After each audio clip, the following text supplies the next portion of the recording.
Introducción. La hermenéutica y la exégesis están relacionadas entre sí, una como teoría, y la otra como la práctica. La una es ciencia, la otra arte. El método histórico bíblico. Se denomina a veces el enfoque bíblico gramatical de las escrituras, método histórico gramatical o método gramatical histórico. Reconoce el testimonio que dan las escrituras de sí mismas y estudia sus peculiaridades. Las premisas básicas del método histórico bíblico son: 1. La Biblia sola es el criterio final y más elevado de la verdad, Isaías 8, 20, 66, 2. Los principios derivados de la filosofía, la psicología y la sociología no pueden controlar la interpretación del texto. 2. Una segunda premisa tiene que ver con la totalidad de las escrituras. La Biblia es la palabra escrita de Dios en su conjunto, no sencillamente aquí y allí, 2 de Timoteo 3, 16. 3. La analogía o armonía de las escrituras se ve en 3 puntos. Primero, las escrituras son su propio expositor, Lucas 24, 27. Segundo, hay un acuerdo o unidad fundamental dentro de las escrituras, Juan 10, 35. Tercero, en las escrituras también hay claridad. Esta claridad no solo significa que la Biblia puede ser entendida, sino también que los textos claros arrojan luz sobre los textos difíciles, 1 de Pedro 1, 10, 12. 4. Las cosas espirituales deben discernirse espiritualmente, 1 de Corintios 2, 11, 14. Quien desee entender las escrituras precisa la iluminación del Espíritu Santo, Juan 14, 26. Exégesis. La interpretación de un texto bíblico. Cuando hablamos de un texto bíblico, podemos referirnos o bien a un versículo individual o a un pasaje bíblico más extenso que contenga varios versículos.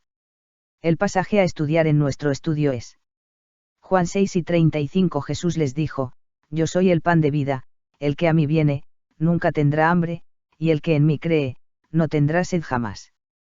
Pasos exegéticos básicos en orden cronológico. 1. Volvernos a Dios en oración. Paso exegético: en la oración le pedimos a Dios sabiduría, Santiago 1, 5, y la dirección del Espíritu Santo, Lucas 11, 13, al abrir su palabra. El intérprete puede volverse a Dios en el transcurso del empeño de entender el texto bíblico. Así tiene lugar un diálogo entre Dios y su palabra por una parte y el elemento humano por otra. 2. Leer el texto. Paso exegético: para familiarizarnos con el pasaje, el texto debe leerse atentamente repetidas veces, preferiblemente en su contexto más abarcante. Memorizar el pasaje puede ser muy útil. 3. Comparando versiones. Paso exegético: ver cómo presentan el texto las diferentes traducciones modernas de la Biblia. Se pueden presentar por medio de cuadros comparativos, siempre y cuando las diferencias sean significativas para el estudio. Ejercicio. Juan 6 y 35. Biblia Torres Amat, a lo que Jesús respondió: Yo soy el pan de vida, el que viene a mí, no tendrá hambre, y el que cree en mí, no tendrá sed jamás. Biblia de las Américas, Jesús les dijo: Yo soy el pan de vida. El que viene a mí nunca tendrá hambre y el que cree en mí nunca tendrá sed. Nácar Colunga, les contestó Jesús: Yo soy el pan de vida, el que viene a mí, no tendrá más ya hambre, y el que cree en mí, jamás tendrá sed. Nueva Reina Valera 2000, y Jesús les dijo: Yo soy el pan de vida, el que a mí viene, nunca tendrá hambre, y el que en mí cree, no tendrá sed jamás.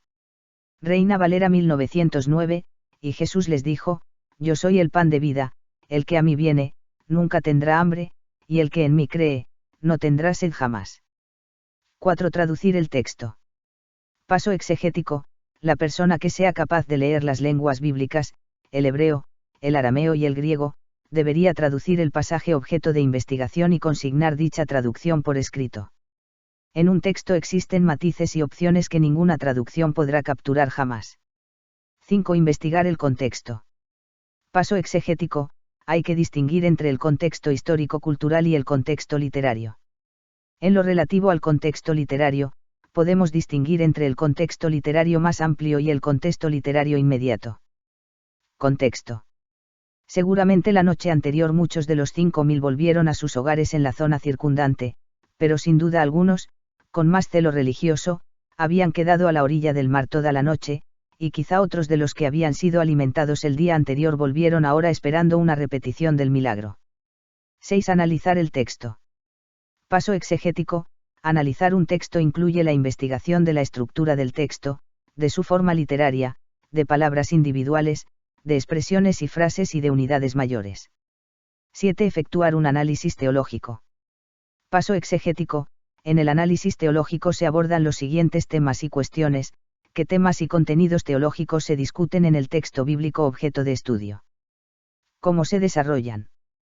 ¿Qué posición ocupan dentro del contexto del libro en su conjunto? ¿Qué relación mantienen con el mensaje global de las Escrituras? Temas. Sustento físico y espiritual. La provisión dada por la fe. La necesidad de sustento en Dios. 8. Aplicar el texto. Paso exegético. Solo después de que un texto sea debidamente entendido en su situación original podemos llegar al paso de su aplicación. La aplicación es sumamente importante. Si se omite, la audiencia o los lectores pueden tener la impresión de que estamos considerando únicamente la historia. Sin embargo, si el texto se aplica demasiado rápidamente, es fácil malinterpretar el pasaje, y la exposición se quedará en lo superficial. Este es uno de los grandes pasajes del cuarto Evangelio, y de todo el Nuevo Testamento. En él encontramos dos grandes líneas de pensamiento que debemos tratar de analizar. En primer lugar, ¿qué quería decir Jesús con «Yo soy el pan de la vida»? No basta con tomarlo sencillamente como una frase bonita y poética. Vamos a analizarla paso a paso. Primero, el pan sostiene la vida. Es algo sin lo cual la vida no puede proseguir. 2. Pero, ¿qué es la vida? No cabe duda de que es mucho más que la mera existencia física. ¿Cuál es el sentido espiritual de la vida? 3. La vida verdadera es la nueva relación con Dios, esa relación de confianza y obediencia y amor que ya hemos considerado. 4. Esa relación solo es posible por medio de Jesucristo, sin él no podemos entrar en ella. 5. Es decir, sin Jesús puede que haya existencia, pero no vida. 6. Por tanto, si Jesús es esencial a la vida, se le puede describir como el pan de la vida. El hambre de la situación humana termina cuando conocemos a Cristo y, por medio de él, a Dios. En él el alma inquieta encuentra reposo, el corazón hambriento encuentra satisfacción. Realizado por Diego Cabezas, Edwin Gallego y David Vázquez. Para el Dr. Otoniel Sanguino de la Corporación Universitaria Adventista.